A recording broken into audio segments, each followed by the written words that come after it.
نبی کریم صلی اللہ علیہ وآلہ وسلم سے محبت ایمان کا لازمی جز ہے، لیکن اس محبت کا صرف زبانی اظہار کافی نہیں، بلکہ مذہب اسلام نے اس بات پر زور دیا ہے کہ مسلمان اپنے آقا و مولا سرور کائنات صلی اللہ علیہ وآلہ وسلم کی محبت میں اتنے سرشار ہو جائیں کہ آپ صلی اللہ علیہ وآلہ وسلم کی محبت تمام محبتوں پر غالب آ جائے۔ اللہ تعالیٰ اپنے پیارے محبوب حضرت محمد صلی اللہ علیہ وآلہ وسلم سے بے حد محبت کرتا ہے، اور انہی لوگوں کو عزیز رکھتا ہے جو اس کے محبوب سے محبت کرتے ہیں، اور ان کا درجہ و مرتبہ تو اس کی بارگاہ میں بہت بلند ہے۔ جو نبی کریم صلی اللہ علیہ وآلہ وسلم سے عشق کرتے ہیں، ایسے ہی عاشقان رسول صلی اللہ علیہ وآلہ وسلم میں صحابہ کرام کے بعد سر فہرست نام حضرت اویس کرنی کا ہے۔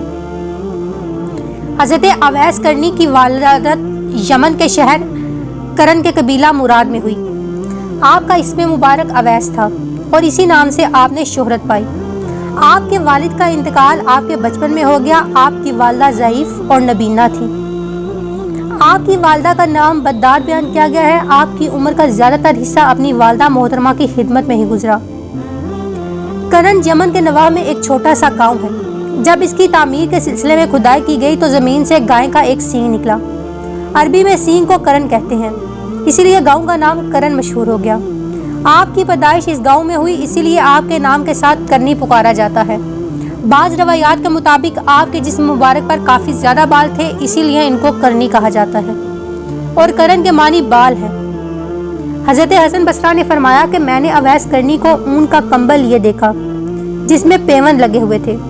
روایت میں ہے کہ حضرت اویس کرنی وہ کھانا جو پیٹ کے اندر موجود ہوتا اور وہ لباس جو پہنے ہوئے ہوتے، اس کے علاوہ کوئی بھی چیز اپنے پاس نہ رکھتے، اور فرمایا کرتے تھے، اے اللہ میں تجھ سے بھوکے پیٹ اور ننگے بدن کی معذرت چاہتا ہوں۔ وہ لباس جو میرے بدن پر ہے اور وہ غذا جو میرے پیٹ میں ہے، اس کے علاوہ میرے پاس کچھ بھی نہیں۔ مجالس ام المومنین میں درج ہے کہ حضرت اویس کرنی شتربانی کا کام کیا کرتے تھے اور یہی ان کا ذریعہ معاش تھا۔ اس سے ملنے والی مزدوری سے اپنے اور اپنی والدہ ماجدہ کے ہورد و نوش کا انتظام کرتے تھے، اور کرن میں آپ جیسا کوئی مفلس اور بے نوا نہیں تھا۔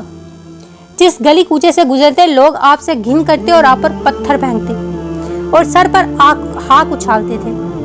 حضرت اسماء رحمۃ اللہ علیہ روایت کرتے ہیں، جو کچھ رات کو آپ کے ہاں باقی بچتا تو آپ سب حیرات کر کے اللہ تعالیٰ کی بارگاہ میں عرض کرتے، یا الہی اگر کوئی بھوکا پیاسا مر گیا تو مجھ سے موازنہ نہ کرنا۔ حضرت اویس کرنی عشق مصطفیٰ صلی اللہ علیہ وآلہ وسلم میں اس قدر مستور حال تھے کہ لوگ آپ کو دیوانہ سمجھتے تھے۔